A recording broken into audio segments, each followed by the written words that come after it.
What's truly amazing is that the solution for the problems they're facing is sitting in this room. If you go back 5 years, I bet that there were not as many electric trucks there. I don't think that anyone was feeling the urgency in this transition. And it was a different time. Back then, in 2015, 16, people were saying that diesel will be here until 2045. Electric is a thing of the future. And the change is something that is not going to happen now. I don't think anyone gets away with that narrative today. As you walk through these halls, what you see is change.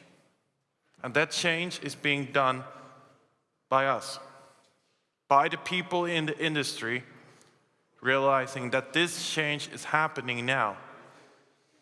And you can't do that yourself.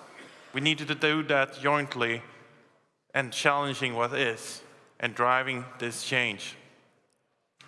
We started Einride with the ambition to be that change maker in the industry, to be the ones that push the narrative of what can be done. And I agree, change is hard. Deploying new technology is harder, and to fundamentally change a society is even hardest. But that's the quest and the ambition that we all are upon at Einride. Our ambition is to address that today's shipping is it's unsustainable, it's harmful and inefficient. The global heavy road freight transport stands for between 7 to 8% of global CO2 emission. When we started the company, that was our ambition to start to address, to challenge the industry and tell a different narrative, because the technology itself could be applied in a different way to make things and make change happen. And that's why we started the company Einride. In 2016, we were a few people, it was me and my co-founders. And so it's crazy enough to say, we want to make and drive this change. Now, 6-7 years later, we are more than 500 people, and we are driving a few of the biggest electrification projects in the world for heavy road freight transport. On a daily basis, we're transporting thousands of pallets, and we're making this change happen, not in a distant future, here and now. And just put into perspective, last year, transportation emitted more than 148 million metric tons of CO2 emission, only here in Germany. Germany is the center of the automotive world. I would say that it's the heart of the automotive world. And if you can't drive that change here, it will not change on a broader perspective either. Germany has a unique perspective and a unique opportunity to be the driver in both an electric transport system, but also electric autonomous. And there might be someone out there saying, well, there are a lot of challenges, and the technology is not there. And there might be some times now and then that there is some skepticism in the German culture. But that's a strength, because then it means that if we can get this accepted in this market and make the deliveries, it's going to be probably one of the best solutions in the world. And more than 3.4 million trucks are hitting the road across the country. And we're still, it's very conservatively stated that 94% diesel powered. And even to date, we are seeing a shortage of electric trucks. Of the volumes being produced, less than 1% is electric. And we see our obligation to bring electric and electric autonomous solutions to our customers. Our customers is not the ones that want to buy a truck. Our customers are the ones that want to go sustainable. The ones that want to ship sustainable. Our clients are like before, the DHLs of the world and the companies that are shipping, Lidl, Oatly, and several others that has the ambition to go sustainable. And that's what we help them to do in a cost-competitive way. And what we are seeing is that between 40 to 50% of all transport should be electrified today, driven by the pure business case. The struggle itself is to build the volumes and to change the manufacturing system to support those volumes. Both here in Europe and in the US, we are still struggling to see the manufacturing part picking up the volumes and also pricing the new technology in a way that we can see volumes. We are one of the biggest buyers of electric trucks in the world right now. We have a few of the biggest electrification projects across US and Europe. We are struggling to get the volumes of electric trucks that we need to fulfill our commitments to the customers. So we need, as an industry, to increase and accelerate the speed in this transition. In 2016, I don't think that any one of the major OEMs had electric on the agenda. They were saying that the first volumes of electric will be in 2045. Now they're saying it will be 30, 40, 70% in 2030.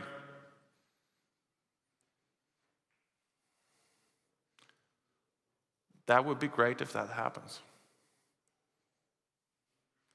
But that will only happen if we get commitment and demand from the customers ourselves.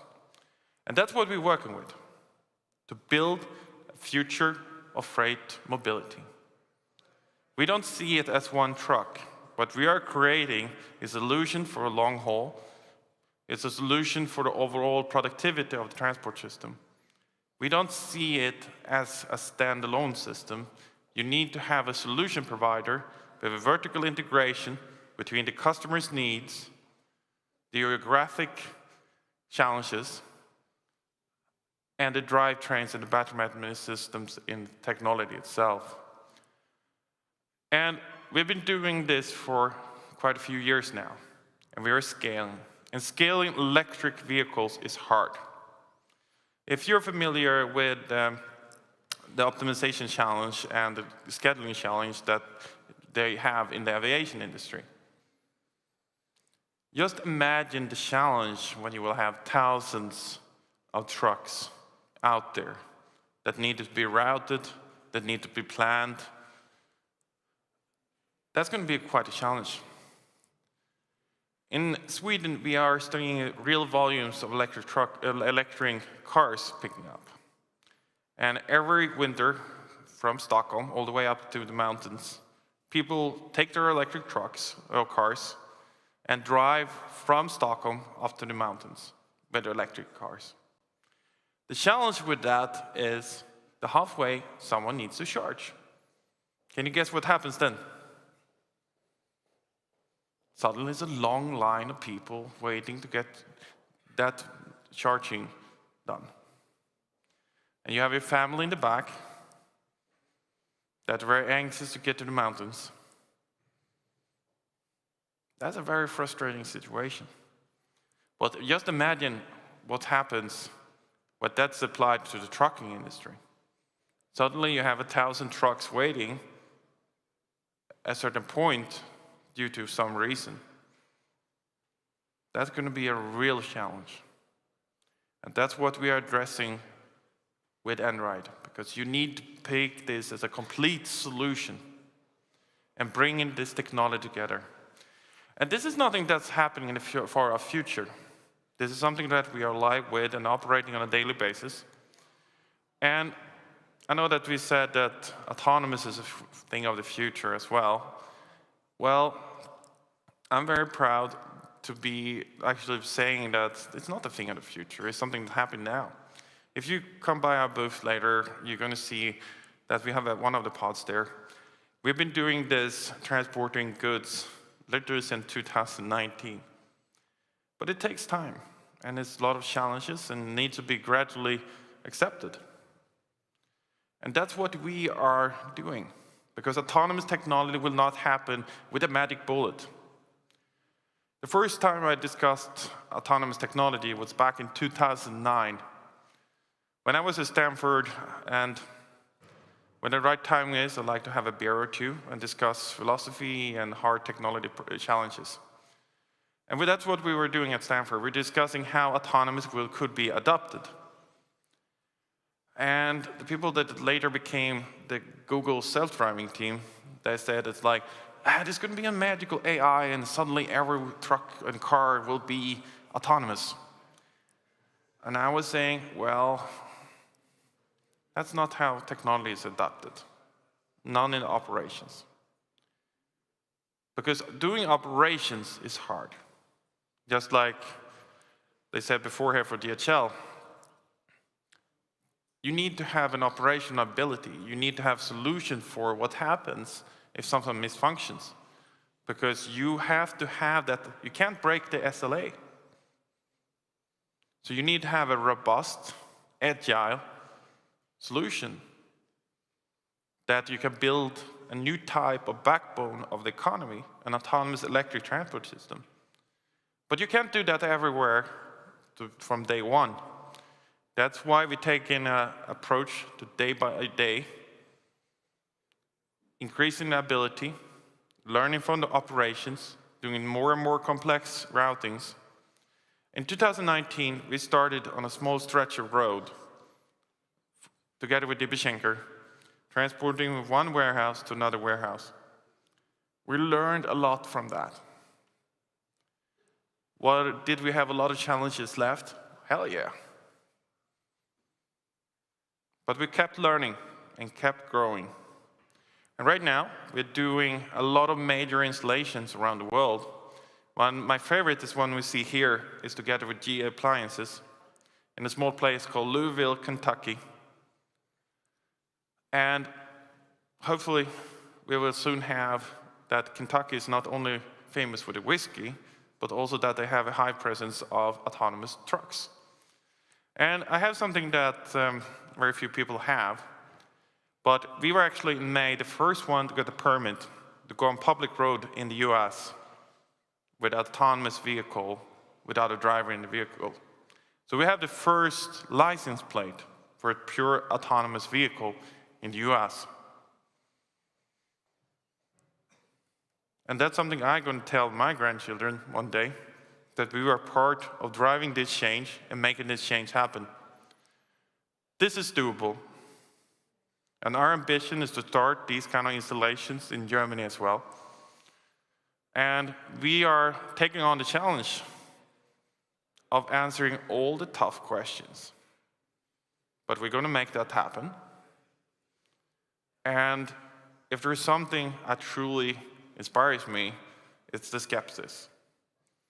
As an entrepreneur, one of the most driving things you can say to me is to say, that can't be done, and you can't do it. That's what I call inspiration. And we're bringing this solution to Germany now. And our ambition is that Germany should be the first major country in the world that has a built-out system of autonomous electric transport. And I bet there are a few people here now saying, oh, that's not going to happen. Bring it. That's the fun of being an entrepreneur. And I'm going to prove you wrong, because this is the future. The math is behind it. The technology is there. And just to round up,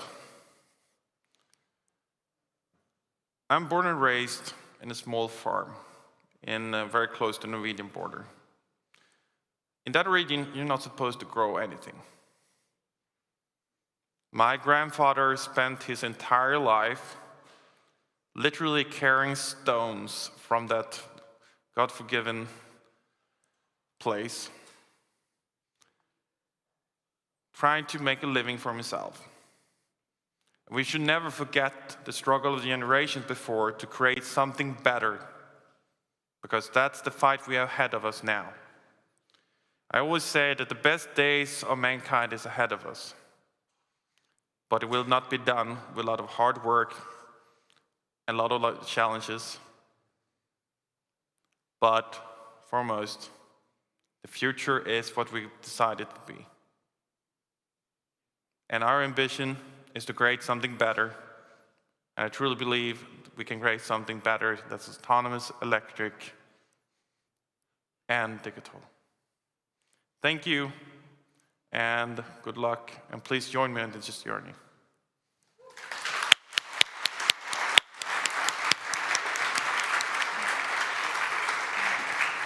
All right, thank you very much, Robert Falck.